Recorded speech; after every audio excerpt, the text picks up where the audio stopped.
Lecture de l'Épître aux Éphésiens.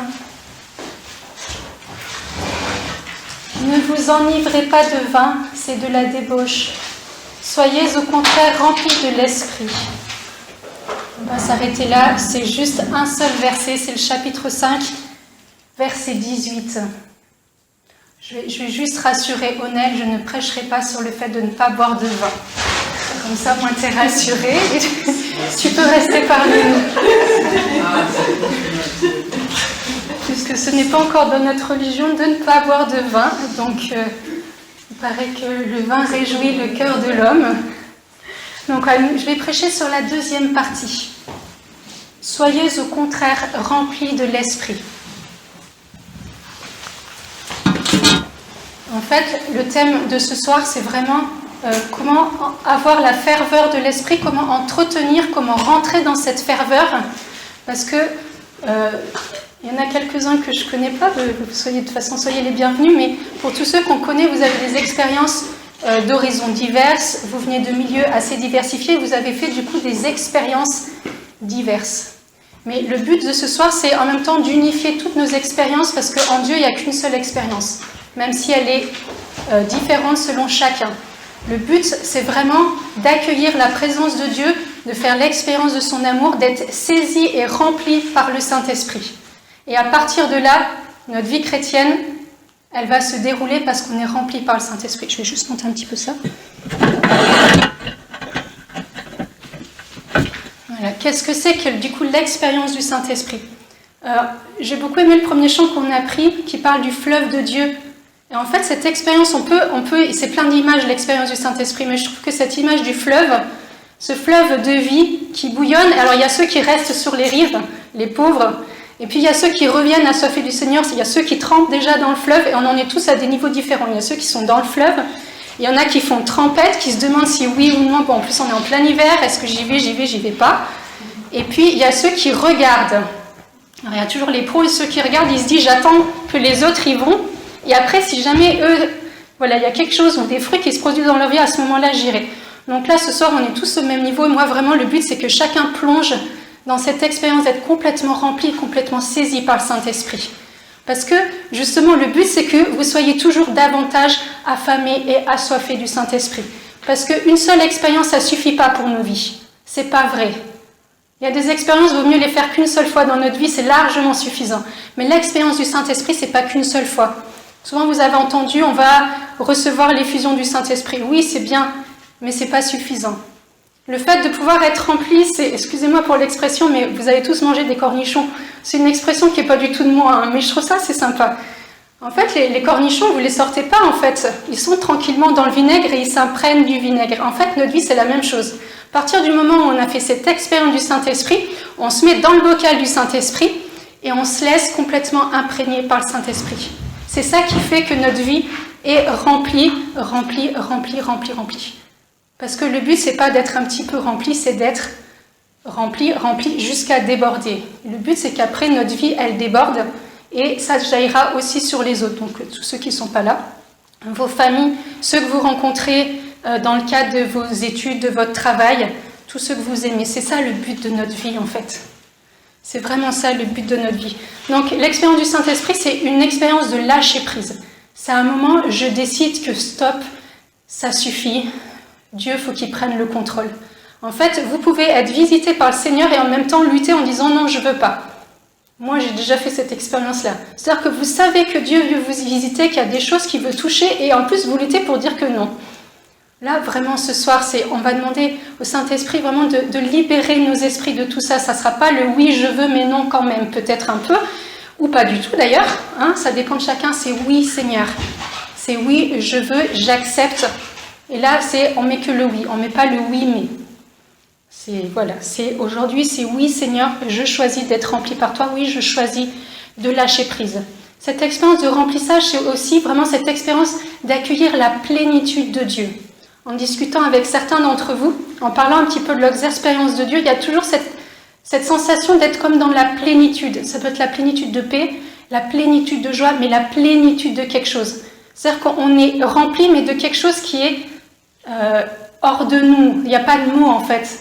Je veux dire, c'est une expérience qui est subjective, en même temps qu'elle est aussi objective, mais elle est subjective, donc c'est chacun avec ses mots, mais je suis remplie de quelque chose qui n'est pas moi.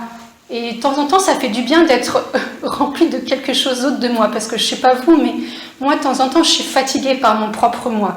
Donc de temps en temps, il vaut mieux que Dieu vienne prendre la place, et plus il prend de la place, et moins il y a de la place pour le moi. Je vous assure, de temps en temps, ça fait vraiment du bien, quoi. Donc, voilà, c'est vraiment, je permets à Dieu de remplir ma vie et de prendre la première place. Voilà. Après, à partir de cette expérience-là, je mettrai en place des choix qui me permettent de continuer en fait à être rempli de Dieu. C'est pas, je viens ici aux journées jeunes, je fais une expérience de Dieu, je repars dans ma vie, et en fait, c'est comme si c'était rien passé. J'ai envie de vous dire, c'est bien, mais au final, ça sert pas à grand-chose, quoi. Moi, ce que je voudrais vraiment vous inviter, c'est que la première pensée en vous réveillant le matin, la première prière de votre cœur, c'est « Seigneur, remplis-moi de toi ». Vraiment, le matin, c'est je me lève et Seigneur, mais je suis rien sans toi, remplis-moi. Saint-Esprit, remplis ma vie. Et au moins, je démarre sur le bon pied. Peu importe qu'après, ce soit le pied droit ou le pied gauche qui touche par terre en premier. De toute façon, Dieu a déjà rempli ma vie avant même que je me sois levée. Faites cette expérience-là dans votre vie. C'est-à-dire que c'est pas je suis remplie à des moments très précis, je vais à la messe, c'est un moment où je suis remplie, et puis de temps en temps, quand je me retrouve pour prier, non. En fait, c'est toute ma vie. C'est quand je me lève, quand je me couche, quand je dors, quand je travaille, quand je mange, que tout ce que je fais, c'est d'être rempli du Seigneur. Et quoi que je fasse, je le fais en Dieu, je le fais dans le Saint-Esprit. C'est une manière de vivre différente de celle de ceux qui ne sont pas croyants, de ceux qui ne connaissent pas Dieu. Je mange en Dieu. Je prie en Dieu. Je vais boire un coup avec mes amis, je vais boire un coup en Dieu. Pourquoi Dieu resterait à côté pendant que je vais boire un coup avec mes amis? En plus, on a dit tout à l'heure que notre religion n'interdisait pas l'alcool. Donc, allez boire un coup avec vos amis, mais emmenez le Saint-Esprit avec vous. Ne le laissez pas à la porte. Non, Seigneur, reste sur la porte du bar. Moi, j'y vais toute seule. Non. Notre vie, je vais travailler, hein, Jérémie, je vais travailler avec mon Dieu, je vais travailler rempli du Saint-Esprit. Je ne mets pas Dieu à la porte du tracteur, moi je monte sur mon tracteur et je vais travailler sans Dieu. Non, notre vie ne doit pas être, excusez-moi pour le terme, mais ne doit pas être dichotomisée, c'est-à-dire qu'il n'y a pas de séparation dans ma vie. Dieu n'est pas Dieu quand je suis à la messe ou simplement quand je fais ma prière du soir, vous savez, les 5 petites minutes du soir que je réserve à Dieu, où là, vraiment, Dieu a le droit d'agir. Non, hein, Josette, ma vie, elle est vraiment en Dieu. Donc, quoi que je fasse le matin, je me lève et déjà, je prie. Faites cette expérience-là. Je me lève, avant même de vous lever, parce qu'une fois qu'on se lève, c'est trop tard. Vous savez, on a la turbine qui tourne déjà dans nos têtes. On est en train de se passer tout ce qu'on a à faire dans notre journée, parce que nous avons des journées bien remplies. Avant de me lever, Seigneur, je t'en supplie, remplis-moi de ton Saint-Esprit. Faites cette expérience-là dans votre vie. Ça change beaucoup de choses. Voilà. Et du coup, le fait d'être complètement rempli du Seigneur, d'être complètement rempli du Saint-Esprit et de vivre toutes choses en Dieu, ça permet aussi à Dieu de travailler notre façon de voir les choses. Et ça, c'est très très important. On est tous imprégnés de la culture du monde qui des fois nous fait penser à la manière du monde et on oublie que Dieu a ses propres pensées sur le monde. Et donc, permettons à Dieu de transformer tranquillement et notre façon de penser et notre façon de voir la vie et notre façon même de voir les choses sur nous-mêmes. Mettons-nous avec le regard de Dieu sur notre propre vie. Voilà, la deuxième partie pour laquelle vraiment, pour pouvoir rentrer dans cette ferveur, il y aura 2 autres points. C'est se laisser conduire par Dieu et l'obéissance. L'obéissance, c'est un terme que tout le monde aime bien, que généralement on est d'accord à 100%, donc on le laissera pour la fin. Donc le fait de se laisser conduire, en fait, ça paraît assez simple. On regardait les enfants à la messe, les enfants ils prennent la main et tranquillement ils y vont. Ils ne savent pas où ils vont, mais ils s'en fichent, ils tiennent la main et ils y vont. Nous, notre attitude avec le Saint-Esprit, ça doit être cette attitude-là. Le Saint-Esprit nous prend par la main et on ne sait pas où on va, mais on y va. Généralement, il peut y avoir que des bonnes surprises. Mais généralement, la nôtre, en tout cas moi je ne sais pas pour vous, mais moi la mienne, généralement c'est que je veux tenir la main du Saint-Esprit et lui il veut aller là-bas et je fais non. Non, pourquoi moi je veux aller là-bas. Généralement c'est quand même assez souvent notre attitude, c'est-à-dire qu'on ne sait pas, on voudrait bien faire les choses avec le Saint-Esprit, mais généralement on n'est pas d'accord. On n'est pas d'accord sur le lieu où on doit aller, on n'est pas d'accord sur la direction, on n'est même pas d'accord sur la manière de faire. Donc c'est sûr qu'à partir de là, on peut avoir des problèmes, puis après on n'en comprend pas. On dit, bah tiens, je me retrouve dans des galères, je sais pas finalement si j'ai fait le bon choix, et puis tout ça. Puis en fait, simplement si de temps en temps on se laissait faire, alors nous on marche notre chemin, puis en fait on a le Saint-Esprit qui court derrière nous, parce qu'au final c'est lui qui est obligé de nous suivre. Généralement dans nos vies c'est plutôt ça, c'est plutôt le Saint-Esprit qui court derrière nous, puis quand de temps en temps qui a un peu du mal à nous rattraper. Donc non, là on se pose et on décide que non, cette fois-ci je change de ma manière de faire et je suis le Saint-Esprit. Il y a une expression que j'aime beaucoup, au Gabon c'est vraiment ton pied mon pied quoi. Donc hop, on attache notre pied à celui du Saint-Esprit et là on y va, on est obligé d'aller ensemble quoi. Là je veux dire, vous n'avez pas le choix, vous suivez le Saint-Esprit. Donc oui, ton pied mon pied, hop, là vous décidez, là Seigneur c'est bon, ça suffit maintenant, je veux te suivre. Mais se laisser conduire, c'est avant tout une attitude de cœur. C'est-à-dire qu'il faut poursuivre Dieu, poursuivre le Saint-Esprit, il faut surtout penser que Dieu est bon, Dieu est amour et Dieu est bienveillant envers nous. Si on part du postulat que Dieu est bienveillant avec nous, que Dieu nous aime et que Dieu veut le meilleur pour nous, au final, on le suit parce qu'on sait que quoi qu'il se passe, c'est la meilleure chose pour nous. Si dans notre cœur, il subsiste encore des doutes concernant l'amour de Dieu ou la bienveillance de Dieu à notre égard, c'est sûr que c'est beaucoup plus compliqué de suivre quelqu'un si on n'est pas sûr qu'il a des bonnes intentions à notre égard. Or, on a besoin de faire cette expérience justement que l'amour de Dieu est un amour qui est gratuit, qui est bienveillant, où Dieu est réellement un Père sur nos vies. Si Dieu n'était pas un Père, au final, on n'est pas sûr qu'il veut le meilleur. Un Père, normalement, veut le meilleur pour ses enfants. Et de temps en temps, quand l'enfant approche les doigts de la prise, le Père dit non. Il ne dit pas non pour dire non, il dit non parce qu'il sait que l'enfant va s'électrocuter. Donc de temps en temps, Dieu veut nous préserver de certaines choses, mais nous, on ne comprend pas. Donc Dieu a une pédagogie de Père sur nos vies, mais du coup, il faut de temps en temps accepter effectivement de suivre, même si on ne sait pas toujours où il veut nous conduire. Nous, on n'a pas choisi de venir à Nancy, honnêtement. Je veux dire, Ruth, elle est de Vendée, je suis du sud de la France, mais on est carrément sûr que Dieu nous veut à Nancy. Pourtant, quand on a mis les pieds ici, pourquoi Dieu nous veut à Nancy? Moi, on était bien mal en peine de répondre à cette question, à part que Dieu nous veut ici. Pourquoi? Honnêtement, on ne savait pas.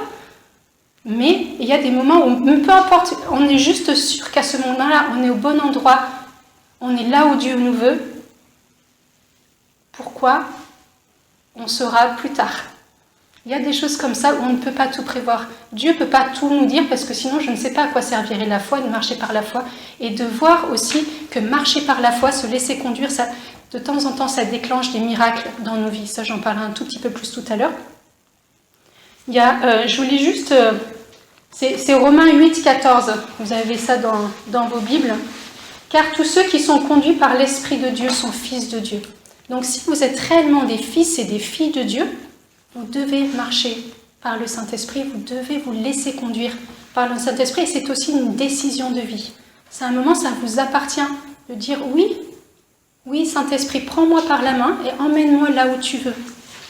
Je décide qu'à un moment, de toute façon, à force de traîner dans notre vie où on ne sait pas où on va, de temps en temps, il faut accepter de lâcher prise et de dire ok, c'est bon, je choisis la solution Dieu. Moi, de temps en temps, je dis ça aux ceux qui sont non-croyants. Tu as tout essayé? Ok, mais tu n'as pas encore essayé la solution Dieu. Essaye, après on en reparlera. Donc là, essayez la solution Saint-Esprit, de vous laisser conduire dans votre vie. Que le Saint-Esprit soit le premier. Qu'il soit pas, vous ne soyez pas toujours en train de vous bagarrer. Vous avez le droit de parler, hein, mais que vous ne soyez pas toujours en train de vous bagarrer avec le Saint-Esprit, parce que lui, il veut vous conduire et que vous, au final, vous ne voulez pas. Ou vous voulez qu'à moitié des fois. On ne veut qu'à moitié, de temps en temps, se laisser conduire par le Saint-Esprit. Donc non, il faut accepter vraiment de se laisser conduire entièrement, totalement par le Saint-Esprit. Ce sera vraiment aussi un des temps de prière de tout à l'heure. Et la troisième chose, du coup, on est rempli du Saint-Esprit, on choisit de marcher et de se laisser conduire par le Saint-Esprit. Et la troisième chose, du coup, c'est rentrer dans l'obéissance. Généralement, l'obéissance, c'est un truc qu'on n'aime pas trop parce que c'est comme si on perdait notre liberté. Non, c'est pas vrai. L'obéissance en Dieu, c'est justement rentrer dans les voies et dans les projets de Dieu. C'est un moment de décider que Dieu sait mieux que nous ce qui est bon pour nous. Mais l'obéissance, c'est égal à la foi, qui est égale au risque. En fait, l'obéissance, c'est juste un risque qu'on prend. En fait, il y a une blague, je vous la fais en raccourci, hein. Il y a une blague, c'est un grimpeur dans une montagne qui marche tout en haut de la montagne et il cueille une fleur et il tombe de la falaise. Et il se rattrape juste à une petite branche. Il regarde au-dessus, c'est trop. Il regarde en dessous, il voit même pas le... Enfin, donc il est là, il regarde, mais il peut rien faire. Il est accroché à sa petite branche et il commence à crier « Dieu, est-ce que tu es là ?» Et puis à un moment, il entend une voix qui dit « Oui, tu es qui ? Je suis Dieu. »« Ah, super, qu'est-ce que tu fais pour me sortir de là ?» Il dit « Lâche ta branche et mes anges vont te récupérer. » Et là, le gars, il répond, il regarde en haut, il regarde en bas, il dit « Il n'y a pas quelqu'un d'autre !» Souvent dans nos vies, on est comme ça. C'est-à-dire qu'au lieu de voir des miracles, parce qu'à un moment, on accepte de lâcher nos sécurités, de lâcher notre confort et de prendre le risque de Dieu, on demande s'il n'y a pas quelqu'un d'autre pour une solution plus facile. Mais bon, moi, c'est dans ma vie, peut-être dans la vôtre, c'est pas comme ça, mais dans la vie, des fois, c'est comme ça dans la mienne. Donc, de temps en temps, la foi égale risque, et l'obéissance égale foi égale risque. Il faut se risquer pour Dieu. Et ce que je disais tout à l'heure, c'est que l'obéissance, c'est aussi un déclencheur de miracles. De temps en temps, si on ne voit pas suffisamment de miracles ou d'exaucement de nos prières dans notre vie, c'est parce qu'on ne rentre pas en fait dans l'obéissance toute simple. Le gars, il aurait vu que Dieu, en fait, l'aurait réceptionné, l'aurait déposé tranquillement au sol, et il serait parti témoigner à tout le monde que Dieu l'avait sauvé. Mais au final, non, ça ne s'est pas trop passé comme ça. Mais c'est pas grave, c'est-à-dire que c'est pareil, c'est une décision. À un moment, l'obéissance nécessite aussi pareil une décision et une adhésion de volonté. Je ne sais pas pourquoi tu me demandes ça, mais ok, je vais le faire. Seigneur, je ne sais pas pourquoi, là, je dois lâcher mon boulot, mais là, je sens que réellement, je dois lâcher mon boulot. Le Seigneur te dit que, voilà, là, c'est un exemple complètement au hasard, hein. Et le Seigneur te redonne un boulot 100 fois mieux. Le Seigneur te dit, maintenant, tu quittes ton pays, tu arrives à Nancy. Tu arrives à Nancy, tu ne sais pas pourquoi, et là, tout à coup, Dieu te met des sœurs sur ta route qui te font grandir dans la foi, ce que tu n'aurais peut-être pas pu vivre ailleurs. Enfin voilà, il y a des quantités de choses. Oui, effectivement, l'obéissance, de toute façon, on voit en fait notre vie qui se met en place, on voit les bénédictions de Dieu qui arrivent par l'obéissance. Par l'obéissance. Quand j'étais un tout petit peu plus jeune que la grosse majorité d'entre vous, j'étais dans une communauté à côté de Grenoble. Et alors tous les jours, je priais en disant « Seigneur, mais qu'est-ce que je fais ici, quoi ? Seigneur, c'est quoi la suite ?» Je venais juste de finir mes études. Tout ce que je savais, c'est que je voulais rentrer en communauté. Donc je voulais rentrer au béatitude, mais je ne voulais pas rentrer en France. Moi, je voulais rentrer en Afrique, mais bon, ça ne se faisait pas, en fait, à l'époque. Et ma seule prière, c'était « Seigneur, mais qu'est-ce que je fais ? C'est quoi la suite ? Où est-ce que je vais ?» Et un jour, dans l'adoration, le Seigneur, il me dit « Tu vas monter à Paris, tu vas aller à un rassemblement, en Braise-Neuqueur à l'époque, tu vas rencontrer un prêtre et lui va dire pour la suite. » Je veux dire, c'est facile vu comme ça, hein. Le Seigneur te dit des choses, et bon, donc tu regardes comment les choses se mettent en place. J'avais pas de rond pour aller à Paris, ni l'aller ni le retour. Je connaissais pas ce rassemblement, je savais même pas si le prêtre dont le Seigneur m'avait parlé, je savais même pas s'il venait prêcher là. Et au final, mon trajet aller-retour a été payé. J'ai logé chez des gens qui m'ont hébergé, c'est mon anniversaire, donc on m'a tout offert sur un plateau. Et avant même de commencer ce rassemblement, je suis tombée sur le prêtre qui était perdu dans la rue à Paris. Enfin, voilà quoi. Donc quand Dieu décide et quand Dieu parle, après il met les choses en place. Donc du coup, le prêtre m'a formée sur quasiment une année. Mais et je suis rentrée à la communauté en Afrique, puisque c'était le désir de mon cœur et que ça ne se faisait pas. Mais quand Dieu a décidé, peu importe ce que les autres ont décidé pour vous, Dieu a décidé sur ta vie. La parole de Dieu est plus forte que ce que les autres disent sur ta vie. Si Dieu a décidé que tu ferais telle chose, peu importe que les gens se mettent en travers de ton chemin, Dieu a dit sur ta vie, quoi. Donc voilà, moi, ça a été après le déclencheur et j'aurais pu me dire attends, rigole pas, t'as pas d'argent. De toute façon, j'étais en mission en plus ce week-end-là, quoi. J'avais une mission paroissiale de prévue. La mission paroissiale a été annulée juste pour moi. Donc on m'a mis sur une autre mission paroissiale. Enfin bon, le Seigneur a mis toutes les choses en place. Comme ça, juste, en gros, il te déroule le tapis parce qu'à un moment, tu rentres en disant « Ok, je vais aller à Paris, je vais rencontrer ce prêtre. » Tu ne sais pas qui c'est, tu ne sais pas où il est, tu n'as pas son téléphone, tu ne sais même pas s'il sera là. Mais le Seigneur te permet qu'en arrivant à Paris, la première personne sur laquelle tu tombes dans la rue, c'est ce gars-là, quoi. Dieu est capable de faire ce genre de miracle dans nos vies. Et justement, l'obéissance, c'est ce qui permet aussi de voir la gloire de Dieu dans nos vies. Ça, c'est important. Plus que les miracles, c'est vraiment c'est à un moment, je rentre dans une dimension qui fait que je suis dans la présence de Dieu en permanence, les gens sont touchés. Quand je prie, Dieu exauce, et peu importe que je sente pas, je sais par la foi que de toute façon, Dieu a déjà mis en route les choses pour ma vie, pour que je puisse rentrer dans ce que Dieu a déposé dans ma vie. Et ça, c'est quand même le plus important. Le but de notre vie, c'est de rentrer. Si on est sur Terre, c'est qu'on a tous une mission. Là-dessus, il n'y en a pas un qui a une mission et les autres non. Non, c'est pas vrai. On a tous une mission parce que si on est tous sur Terre, c'est que Dieu a un projet pour nous. Et rentrer dans l'obéissance, c'est rentrer aussi dans ce projet d'amour de Dieu sur nos vies. Et ça, c'est plus qu'important. Donc, pareil, le matin, quand vous vous réveillez, priez, Seigneur, rends mon cœur obéissant, rends-moi obéissante, Seigneur, que voilà, quand j'entends ta voix, quand je discerne, parce que c'est ça des fois le plus difficile, c'est comment je discerne la voix de Dieu. Mais plus vous fréquentez Dieu, et plus vous apprendrez à discerner la voix de Dieu. Si vous fréquentez jamais Dieu, vous aurez beaucoup plus de mal à discerner la voix de Dieu. Donc, au fur et à mesure que vous entendez la voix de Dieu, apprenez à obéir. Il y a un vieillard dans la Bible dont on ne parle pas beaucoup, qui s'appelle Siméon, que vous trouverez dans Luc 2, chapitre 2. Siméon, il était rempli du Saint-Esprit. Siméon, il marchait par l'Esprit. Il vivait dans lui, quand il se levait dans le Saint-Esprit, marchait dans le Saint-Esprit, et le Saint-Esprit lui avait dit qu'il ne mourrait pas avant d'avoir vu le salut. Et il était vieux. Et un matin, le Saint-Esprit le réveille en disant « Mon gars, il faut que tu cours au temple. Ça y est, le Fils de Dieu va arriver. » Il aurait pu passer à côté le fait de tenir Jésus dans ses bras. En fait, Simon, il a couru au temple et il a reconnu Jésus. Alors que dans le temple, il n'était pas le seul. C'est-à-dire qu'il y avait plein de Juifs. Mais qui a reconnu Jésus dans ce petit enfant? Ceux qui étaient vraiment habités par le Saint-Esprit. C'est-à-dire que là, il y avait Siméon et il y avait Anne, qui étaient tous les deux des vieillards, mais qui étaient vraiment saisis par le Saint-Esprit.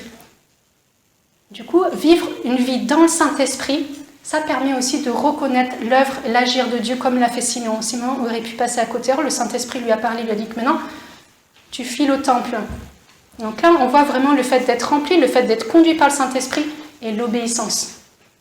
Et Siméon, avant de mourir, a pu tenir Jésus dans ses bras. Prophétiser aussi sur la vie de Jésus. Donc voilà, là, on va vraiment rentrer dans un temps de prière où on va se laisser complètement faire. Là, vous oubliez vos pensées. C'est-à-dire qu'il n'y a pas de il n'y a pas de je suis fatigué, il n'y a pas de je suis pas digne, il n'y a pas de j'ai peur, il n'y a pas de ça, tout ça, on les pose. Dans le nom de Jésus, tout ça, vous les déposez et simplement le but, de toute façon, on va se mettre debout et on va ouvrir les bras, on va fermer les yeux et on va accueillir la présence de Dieu, la présence du Saint-Esprit qui va envahir nos cœurs. Du coup, pour rentrer dans cette expérience-là, il y en a qui vont être visités, tout le monde va être visité, mais après, le Seigneur va faire vivre des choses différentes à chacun. Là, le but, c'est que tout le monde fasse une expérience avec le Saint-Esprit et qu'on rentre, voilà, qu'il y ait un cap qui se passe dans nos vies pour se décider réellement à la ferveur du Saint-Esprit. Je finirai juste par vous dire que Dieu vous bénira à la manière dont vous avez soif de lui. Ceux qui ont un petit peu soif, Dieu les remplira à la mesure de leur soif. Donc là, dites au Seigneur, mais vraiment, mais j'ai soif. Seigneur, mais vraiment, je t'en prie, ouvre grand mon cœur. Parce que Dieu, il ne vient que dans la mesure dans laquelle tu t'ouvres. Donc si tu ouvres grand ton cœur, Dieu viendra grand. Si tu ouvres un peu ton cœur, Dieu viendra un petit peu. Donc ne laissez pas la peur, ne laissez pas les soucis de ce moment, ne laissez pas vos fatigues, même la maladie. C'est vrai que là, le mois de février, il y a beaucoup de choses. On n'est pas encore en février, mais c'est pas grave. Donc, on est le dernier jour de janvier. Ah, mais moi, j'anticipe toujours un peu sur le temps, c'est pas grave. Hein. Donc voilà, ne laissons pas ces choses-là, mettre une barrière à l'agir de Dieu dans nos vies. Donc, désirons beaucoup, beaucoup, beaucoup en ce soir. Si tu désires beaucoup, Dieu te bénira beaucoup. Si tu désires un peu, Dieu te bénira un petit peu.